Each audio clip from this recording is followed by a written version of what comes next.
सुशांत सिंह राजपूत की live in partner रिया चक्रवर्ती, जिसने supreme court में दावा किया कि वो सुशांत सिंह राजपूत से प्यार करती थी और वो ट्रॉमा में है, जो खुद को विक्टिम बता रही है, वो ईडी की तहकीकात में एक लुटेरी, जालसाज और बेवफा निकली।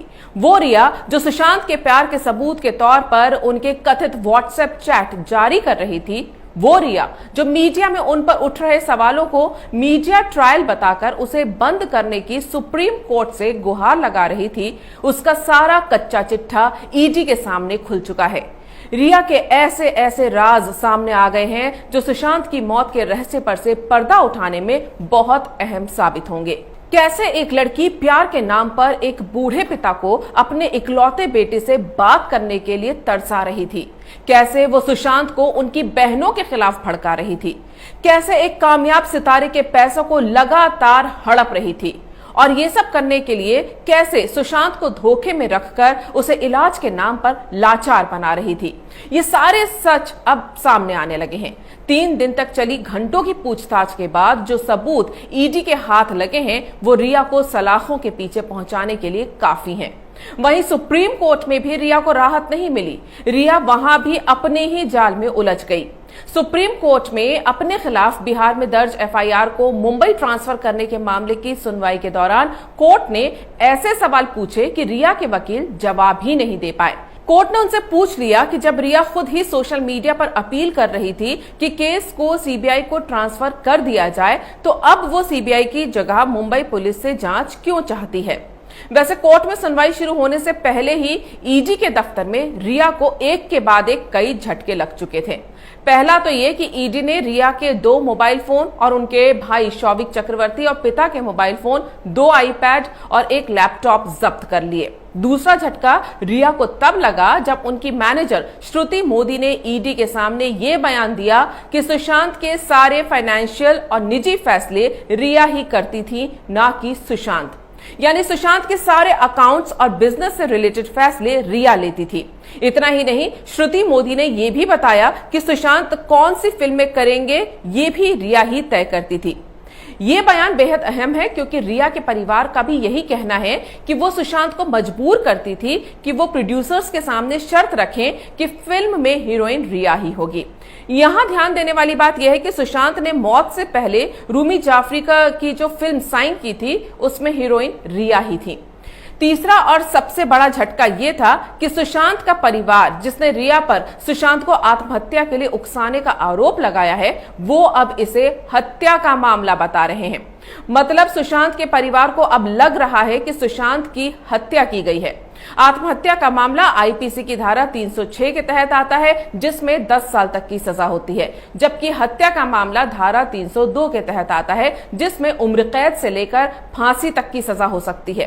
रिया की बहन मीतू सिंह और श्वेता कीर्ति सिंह भी आज ईडी के दफ्तर पहुंची। वहीं सुशांत के पिता ने वो व्हाट्सएप चैट भी जारी किए जिसमें श्रुति मोदी और रिया के सामने वो एक तरह से भीख मांग रहे थे कि बस एक बार उनकी बात बेटे से करवा दो।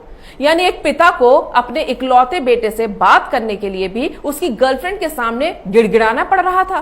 सुशांत के पिता ने उस व्हाट्सएप चैट के स्क्रीनशॉट जारी किए हैं जिसमें 29 नवंबर 2019 को उन्होंने श्रुति मोदी को मैसेज किया था कि मैं जानता हूं कि सुशांत के सारे काम और उसे भी तुम देखती हो, वह अभी किस स्थिति में है, इसके लिए बात करना चाह रहे थे। सुशांत से बात हुई थी तो वो कह रहा था कि मैं बहुत परेशान हूं। अब तुम सोचो कि एक पिता को कितनी चिंता होगी उसके लिए, इसलिए तुमसे बात करना चाह रहा था। अब तुम बात नहीं कर रही हो तो मैं मुंबई जाना चाहता हूं, फ्लाइट का टिकट भेज दो। इसी दिन सुशांत के पिता ने रिया चक्रवर्ती को भी मैसेज किया था कि जब तुम जान गई कि मैं सुशांत का पापा हूं तो बात क्यों नहीं की, आखिर बात क्या है। फ्रेंड बनकर उसकी देखभाल और उसका इलाज करवा रही हो तो मेरा भी फर्ज बनता है कि सुशांत के बारे में सारी जानकारी मुझे भी रहे, इसलिए कॉल कर मुझे भी सारी जानकारी दो। इन मैसेजेस से साफ पता चलता है कि रिया सुशांत को उसके पिता से बात नहीं करने दे रही थी, जबकि सुशांत ने इससे पहले जब पिता से बात की थी तो उन्हें बता दिया था कि वो बहुत परेशान है। सुशांत के मोबाइल नंबर लगातार बदले जा रहे थे, इसलिए सुशांत के पिता उनसे डायरेक्ट कांटेक्ट नहीं कर पा रहे थे क्योंकि उन्हें पता ही नहीं था कि उनके बेटे का नया नंबर क्या है। वो अपने बेटे से बात करने के लिए पूरी तरह से मैनेजर श्रुति मोदी और रिया पर निर्भर हो गए थे। खबर यह आ रही है कि श्रुति मोदी ने सुशांत के पिता के लिए टिकट भी बुक कर दिया था, लेकिन रिया ने साफ मना कर दिया कि वो मुंबई नहीं आ सकते। अब जब ईडी के सामने श्रुति मोदी बता चुकी है कि रिया ही सुशांत की जिंदगी से जुड़े हर फैसले लिया करती थी, तो साफ होता है कि रिया का मकसद सुशांत को उनके परिवार से दूर करना था। ये वही वक्त था जब सुशांत और रिया यूरोप टूर से लौटे थे और सुशांत की तबीयत अचानक खराब रहने लगी थी। वो पूरे समय सोते रहते थे, उनकी सेहत गिरने लगी थी और रिया ना तो उन्हें किसी से मिलने देती थी और ना ही उनकी बीमारी और इलाज के बारे में किसी को कुछ बताती थी। इसी दौरान उसने सुशांत का सारा बिजनेस और स्टाफ का मैनेजमेंट अपने हाथ में ले लिया था। अब ईडी रिया से उन सारे सवालों के जवाब मांग रही है जो सुशांत के केस में उनको संदिग्ध बनाते हैं। 3 दिन की इस पूछताछ में ईडी सबसे पहले उसकी निजी जानकारी मांग रही थी, जैसे उसकी पर्सनल डिटेल्स, साथ ही उसकी आय कितनी है और आय के साधन क्या हैं, उसके पास कितनी प्रॉपर्टी है, उसकी कीमत क्या है, उसने कितना इन्वेस्टमेंट किया है और उसकी सारी डिटेल्स क्या हैं, जिसमें रिया की पिछले साल की आय 14 लाख रुपए के आसपास बताई गई, लेकिन उसके खर्चे करोड़ में थे। ये खर्चे कैसे पूरे होते थे, इसका वो ठीक से जवाब नहीं दे पाई। रिया और उसके परिवार के नाम पर 2 फ्लैट होने की जानकारी दी गई, लेकिन इसका पेमेंट कैसे हुआ ये साफ नहीं हुआ। रिया के सारे दस्तावेज मांगे गए जिनकी पड़ताल ईडी कर रही है। फिर रिया से सुशांत सिंह राजपूत की कंपनी से जुड़े सवाल किए गए, जिसमें रिया और उसके भाई शोभित फंस गए। रिया और शोभित ही सुशांत की कंपनी के डायरेक्टर हैं और इस कंपनी का आईपी एड्रेस सुशांत की मौत के बाद 2 बार और साल भर में कुल 17 बार बदला गया। ऐसा क्यों और कैसे हुआ, रिया और उसका भाई इस सवाल के जवाब नहीं दे पाए। सुशांत के सीए से सुशांत के अकाउंट के 15 करोड़ रुपए की डिटेल्स मांगी गई। सुशांत के सीए के पास ईडी को संतुष्ट करने वाले कोई जवाब नहीं थे। सुशांत के सीए रितेश शाह को रिया ने ही हायर किया था, जो शुरू में दावा कर रहा था कि सुशांत के अकाउंट में 15 करोड़ रुपए कभी थे ही नहीं। सुशांत के फिक्स्ड डिपॉजिट में से भी करीब 2 करोड़ रुपए गायब हैं। इसके बारे में भी रिया और सुशांत के उस पूरे स्टाफ से पूछताछ की जा रही है जिन्हें रिया ने ही सुशांत का फाइनेंस मैनेज करने के लिए रखा था। ईडी ने रिया से उसकी कॉल डिटेल्स के आधार पर भी पूछताछ की है। इसमें 8 जून को सुशांत का घर छोड़ने के बाद से 13 जून तक, यानी सुशांत की मौत से 1 दिन पहले तक, रिया ने 16 बार डायरेक्टर महेश भट्ट से बात की। ईडी पूछ रही है कि आखिर महेश भट्ट से वो क्या ज्ञान ले रही थी। साथ ही ये भी खबर आई है कि रिया चक्रवर्ती ने एक बड़े डायरेक्टर को फोन करके उन जर्नलिस्टों के नंबर मांगे थे जो उसके फेवर में उसकी छवि सुधारने वाली स्टोरी कर सकें।